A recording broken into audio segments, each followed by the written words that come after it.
Hello and welcome to the warehouse, my ibby shibbies. It's me, Brad, aka your Andromeda Queen 1014, and I am recording a video for episode 8 of Rupaul's Drag Race, season 11, Snatch Game at Sea.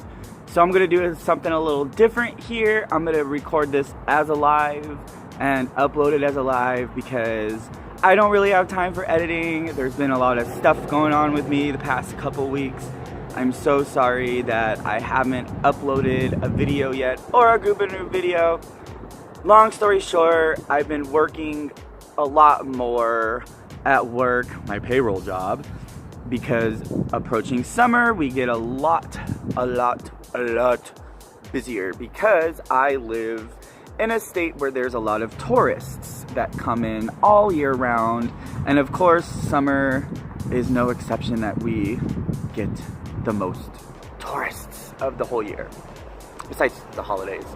All right, so shall we just oh, that's right, I'm also getting ready to head out of state for a wedding in a couple weeks, so I've been doing and running errands for that. Work has actually been taking up a lot of my time, and so yeah, so let's just get into the review. Now, I have only watched the video once, or sorry, not the video, I've only watched the episode once, excuse me, and I'm just gonna go based off of memory here. Alright, so, oh, excuse me. So after Raja's elimination, they come back into the workroom, and I believe Evie, Vanjie, and Silky were kind of getting into it with each other on the couch. Now, like I said before, I understand where Evie is coming from when she's talking to the girls, when it's the truth. It's it's true criticism, though. It's to me, how I view it, if she's really a sister in the sisterhood, to me, it's just tough love. That's what it is. And honestly, you need tough love in your life, or you're just not going to do very well. You're not going to learn anything. Alright, so after that whole drama, the next day they're come in, and they are waiting for Rupaul to come in, and in the midst of doing so, the workroom is pretty quiet because of the drama that happened on Raja's elimination night. So I believe, film-wise, this is the next day, not the next week, or at least a day or two after. So that's another thing people need to take into consideration too, is they don't film this each week. They film it in 12 days or something like that. I had a friend that worked on production a few seasons ago before they started All Stars, and they said that they film it in 12 to 15 to 17 days. I think he said the longest was 17 days. Alright, so they're under a lot of pressure. That's why things get fucking crazy and intense. So there was a lot of tension in the workroom. There was hardly anything being said by anybody. You can break the tension with an ice picker. You can saw through that shit. Anyway, so RuPaul finally walks in, and I'm gonna be honest with you, I completely forgot what the mini challenge was. I do know, however, that Morgan McMichaels had made a overproduced, unnecessary appearance because the prize was $1,000 from Postmates, I believe. And so Morgan McMichaels, she works for Postmates. If you have not known this, I believe she has videos of her doing her Postmates stuff and Uber stuff, I think. And so she made, again, an unnecessary appearance, did a little ping pong out of the pussy, a little act there. I think that was a little homage to Priscilla, Queen of the Desert, but I don't know. What was the mini challenge? I can't remember the mini challenge, y'all. I believe Silky won, maybe? Or Nina? I can't remember. Anyway, so we get to the maxi challenge, which is Snatch Game at sea. And now RuPaul was all like, you better bring it.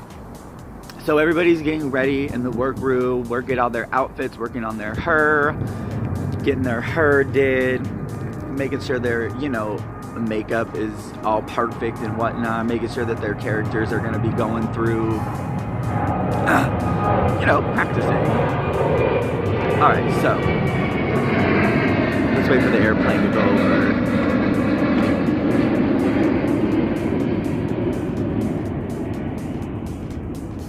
It's gone. Okay. Now, RuPaul comes in while everybody's getting ready and makes a stop at everybody's table. There are a few queens she's worried about bringing the comedy aspect, which I believe was Plastique. She got to Evie. Evie was a little, Evie was a little nervous because I think she was just getting in her head, honestly. Who else was like struggling just a little bit? RuPaul kind of wanted Nina to go with a more recognizable character, like Harvey, rather than her other one. I can't remember her name right now, and I'm so sorry. I should know this. I am a huge pop culture, gay culture person. I'm normally on it with that kind of stuff. But again, I've only seen the episode once, and I didn't take any notes. I'm literally basing off of what I'm going with. I do remember the actress, but I can't remember what her name is right now. So she was all like, well, whatever you do, you're doing characters that people don't really recognize, that the viewers aren't really going to recognize, at least the younger ones, which I guess that's the demographic for RuPaul, is the younger ones. So she said, just make sure that it's funny. Who else was she worried about? I think she was worried about Vanjie a little bit, because Vanjie was a little nervous. Who else was nervous? Or she was nervous about? Oh, Plastique, because of the whole, is she going to be able to do her character rather than just like the nail tech lady? She wanted to make sure she can not stick to one character. Then we get to them doing the Snatch Game, and we have special, the guest panels are Clea Duvall, who I love to death. She's an amazing actress. Oh my god, she's super underrated, and she's fucking beautiful. Okay, and I can't remember the other guy's name right now. I'm drawing a fucking blank. I believe his name was Jake or John or something with a J, I believe.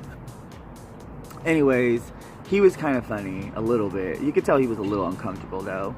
So we get to the Snatch Game. Now, I'm not going to go over everybody. I'm literally right now just going to goob and noob everybody's character. But before I do that, I'm going to say that this was Snatch Game at sea. So we get to Snatch Game.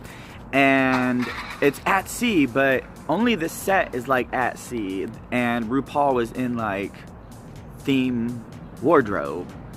She put this like sailor hat on or something on that really fucking amazing white ass suit that he initially walked in the workroom with, doing the mini challenge and shit like that, doing the workroom walkthrough. Okay, so I wish the Snatch Game was longer. We literally got 3 questions, not everybody answered, so we couldn't really tell. So the editing was really horrible for this Snatch Game, because unless the Snatch Game on set was really fucking horrible and the editors really didn't have much to work with, but honestly there was 3 questions and not everybody got screen time as much as everybody else did. So whatever. VH1, I don't know who's editing the videos, but they're making it very predictable. The episode making it predictable. Whoever gets like most screen time in the beginning usually is the person going home, or in the bottom 2, or the winner. So Also in challenges, when they give more people an edit that are doing well more than others, I want to see the mess ups. That's what I love Drag Race for. I love when people fuck up, because we're human and it happens. I want to see those fuck ups. So let's get to the Gooba Noob for the Snatch Game at Sea, which they didn't even like notice. Not even, I'm sorry, not notice. They didn't even really like bring up or theme, or really. It was just a set that was vaguely, it was literally the same Snatch Game. So I don't know, but this Snatch Game kind of sucked. So let's just start. Silky, I'm gonna go ahead and give her a hesitant noob. Now I'm giving her a hesitant noob and not a safe goob, because I don't feel like she was T.S. Madison. I feel like she was herself, and I feel like she repeated some jokes. She didn't bring T.S. Madison's, there's other catchphrases and other things that she is known for. So therefore I gave her a hesitant noob. Do I think she did a great job? Yes. Do I think she interacted with Rupaul and did the Snatch Game well? Yes. Was she funny? Absolutely. I'm not discrediting that she did a really good job. I'm just giving her a noob because she was Silky, not T.S. Madison. Alright, so next we get to Plastique as someone off of Hip Hop in Love. I don't watch those shows, so I don't know the character's name. And we get to what RuPaul was worried about. Is she gonna be able to snap into hood? And literally the editors only edited in one transition of her coming out of the nail tech into being hood. And I'm like, really? So I gave her character an absolute noob. Alright, so let's get going on. Who is next? Okay, so we had Evie Oddly as Whoopi Goldberg. I noobed that character because she didn't do a very good job. She could have, there's so much material with Whoopi that she could have used. She didn't utilize. Gave it a noob. Next we had Nina as Harvey Firestein, who I love as an actor. He's also underrated, and I thought it was really great because he does do drag, so I thought that was perfect for her. She had the voice down, the jokes were there. I thought it was funny. And then her other character, I'm gonna also, so I give her an uber goo because she actually played the characters, both of them, very well. Alright, so then we had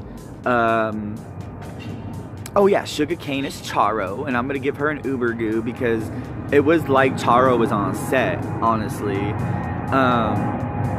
Next we had Vanjie as the, what's her name? Daniela Bergoe or whatever, the Cash Me Outside chick. Airplane, sorry. I'm gonna give her a noob because she was just I'm sorry, she was just Vanjie, just like Silky was just Silky. So I had to give it a noob. Was she funny? Yes, there were some times where she was funny. But other than that, like, I just had to give it a noob. And Akira was, oh my gosh, why is that actress's name slipping my mouth right now? Oh my god. I cannot remember her name. Monique played her too. Tiffany Haddish. So she played Tiffany Haddish. She was good. I thought she was funny. The edit didn't really give her a good edit. They were just like kind of gave her a whatever edit, but I feel like she was good. If they would have given her more editing, I feel like she would have been more funny. And then we get to Celine Dion by Brooklyn Heights, and I had to give that a noob, obviously. The backwards outfit did not read very well because she was sitting down. I literally I didn't get the reference because she was sitting down, so I didn't see the pants, and I was like, what the fuck is she wearing? So I give her a noob. She didn't do her well, as we all saw. She got in her head and everything like that. So those were everybody, right? I believe that was everybody. I think it was. Alright, so then we get to them going into the workroom, getting ready for the runway. which I believe the runway was sequins, right? Sequins. More sequence or something like that. All that sequence. I can't remember. So they're getting ready. Evie apologizes for her untucked explosion, calling Silky talentless, the previous untucked. And Silky's not buying it. She's all like, look, I'm sorry I called you talentless because you obviously do have talent because you killed it in the snatch game.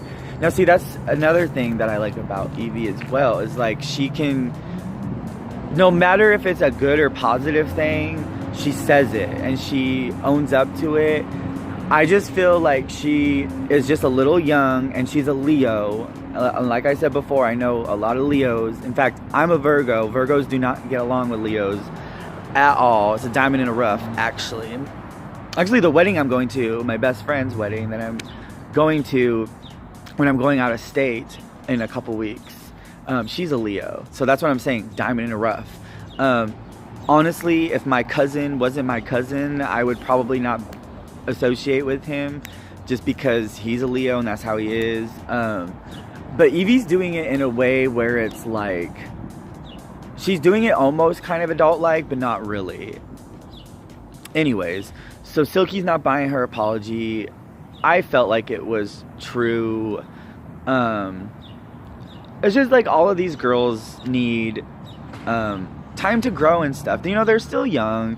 I mean, Silky's 28 years old though, so she should know better about some things, but she wants to be on TV, she wants to spin off, so she's gonna act a fool all she wants to. And I honestly don't ever see her growing up, and they need to stop calling her Dr. Silky Nutmeg Ganache because she does not have her doctorate yet.